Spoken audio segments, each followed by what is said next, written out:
తిరుపతి జిల్లా రైల్వే కోడూరు పట్టణ పరిధిలోని స్థానిక రైల్వే కోడూరు పట్టణ నివాసి ఆంధ్రప్రదేశ్ రాష్ట్ర మాజీ టూరిజం డైరెక్టర్ బోలా శంకర్ సేవా సమితి అధ్యక్షులు వ్యవస్థాపకులు మందల నాగేంద్ర కుమారుడు మందల ప్రమోద్ శనివారం జన్మదినోత్సవం పురస్కరించుకుని రైల్వే కోడూరులోని గ్రామ పంచాయతీ 50 మంది మహిళా పారిశుద్ధ్య కార్మికులకు చీరలను పంపిణీ చేసి తన సేవా గుణాన్ని చాటుకోవడం జరిగింది.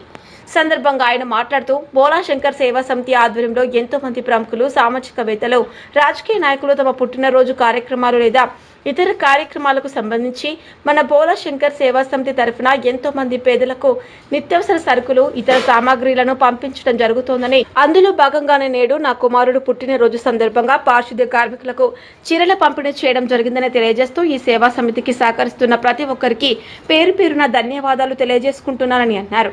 కార్యక్రమంలో బోలా శంకర్ సేవా సమితి సభ్యులు సిహెచ్ రమేష్ బాబు, పుల్లా రాజేశ్వరి, తన్నీరు ఆంజనేయులు, వాసాబాబు, బోంపాలి నాగరాజ్, భాస్కర్, కొప్పల శంకరయ్య, సుబ్రహ్మణ్యం, నరసింహులు, చింతకాయల, ఎం ప్రశాంత్, టీవీ కృష్ణ, మందల పవన్ సాయి, మహేష్, ఎం మోహన్ పాల్గొన్నారు.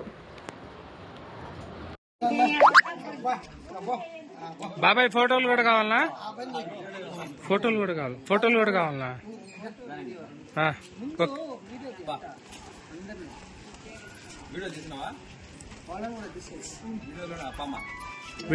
వీడియోలోనే పడతా ఉంటాయి అట్టే ఉన్నాయి.